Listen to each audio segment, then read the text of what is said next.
Ven, Espíritu Santo, llena los corazones de tus fieles y enciende en ellos el fuego de tu amor. Envía tu Espíritu y serán creadas todas las cosas, y renovarás la faz de la tierra. Oremos. Oh Dios, que has instruido los corazones de tus fieles, con luz del Espíritu Santo, concédenos que sintamos rectamente con el mismo Espíritu y gocemos siempre de su divino consuelo.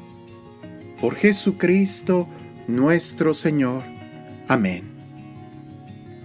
Número 1633 del Catecismo de la Iglesia Católica. Matrimonios mixtos y disparidad de culto. En numerosos países, la situación del matrimonio mixto entre católico y bautizado no católico se presenta con bastante frecuencia. Exige una atención particular de los cónyuges y de los pastores. El caso del matrimonio con disparidad de culto entre católico y no bautizado exige aún una mayor atención.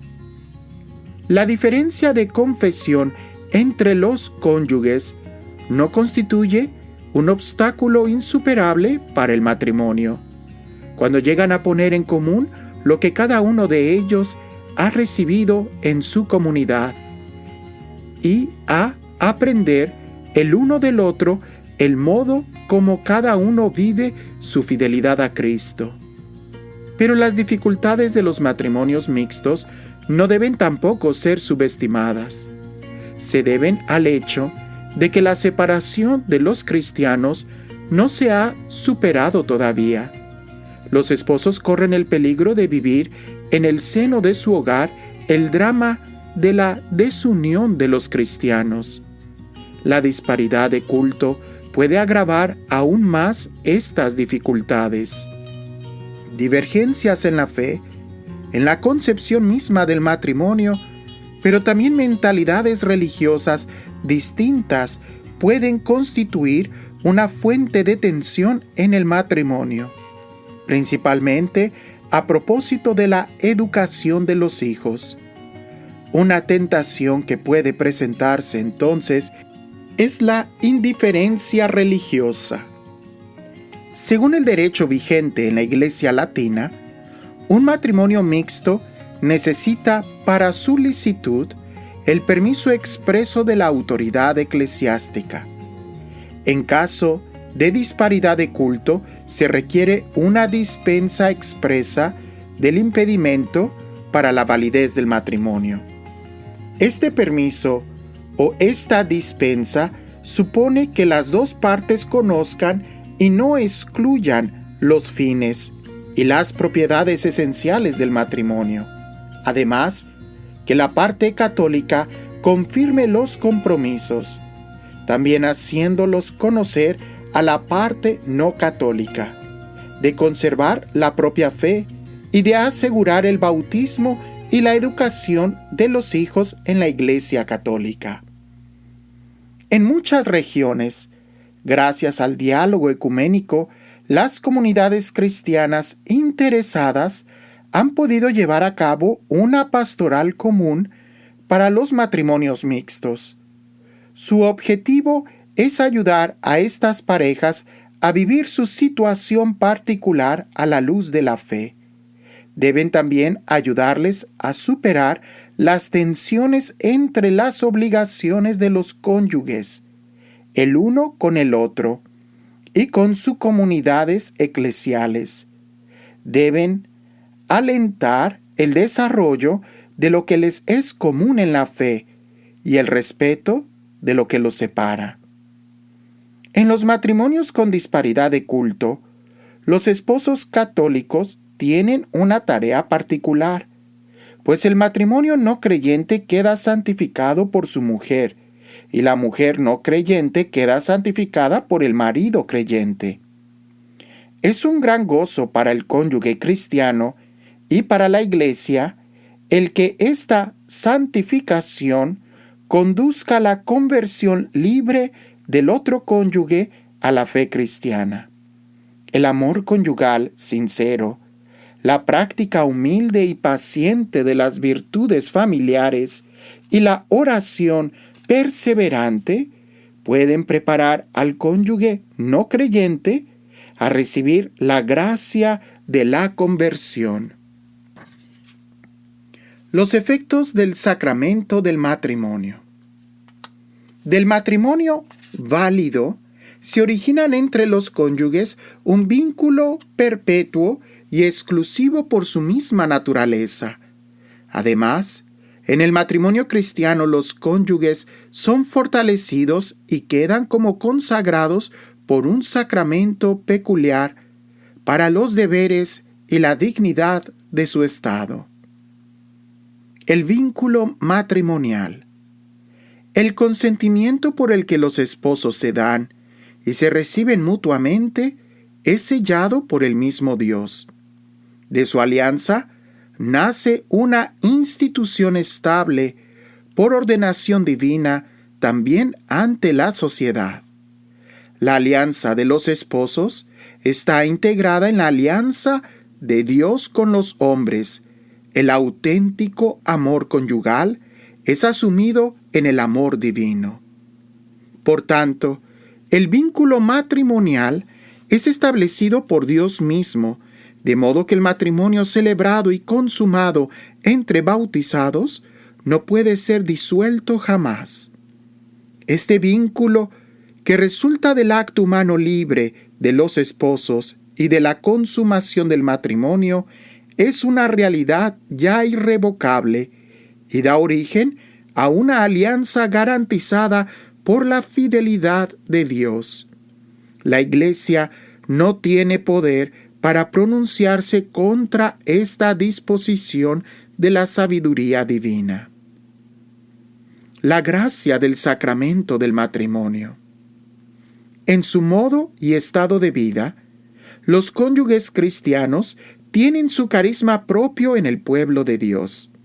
Esta gracia propia del sacramento del matrimonio está destinada a perfeccionar el amor de los cónyuges, a fortalecer su unidad indisoluble por medio de esta gracia. Se ayudan mutuamente a santificarse con la vida matrimonial conyugal y en la acogida y educación de los hijos. Cristo es la fuente de esta gracia, pues de la misma manera que Dios en otro tiempo salió al encuentro de su pueblo por una alianza de amor y fidelidad, ahora el Salvador de los hombres y esposo de la Iglesia, mediante el sacramento del matrimonio, sale al encuentro de los esposos cristianos. Permanece con ellos. Les da la fuerza de seguir tomando su cruz, de levantarse después de sus caídas, de perdonarse mutuamente, de llevar unos las cargas de los otros, de estar sometidos unos a otros en el temor de Cristo, y de amarse con un amor sobrenatural, delicado y fecundo. En las alegrías de su amor y de su vida familiar, les da ya aquí un gusto anticipado del banquete de las bodas del Cordero.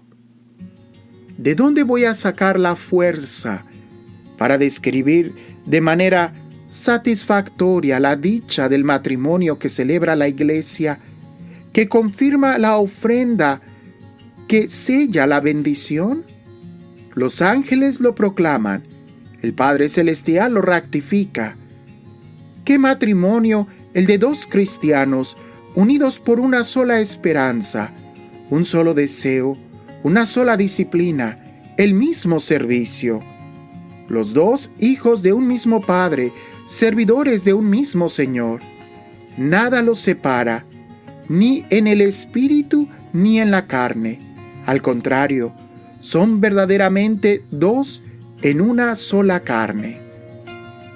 Donde la carne es una, también es uno el espíritu. Dos puntos importantes que menciona el catecismo. El primero, que hay que tener conciencia sobre todo Pues en los países donde la mayoría de la gente es católica, ¿verdad? Es muy inusual ver un matrimonio religioso, cristiano, católico, entre uno que es católico y otro que no lo es. Puede ser luterano, presbiterano, anglicano, ¿verdad? Puede tener alguna otra denominación.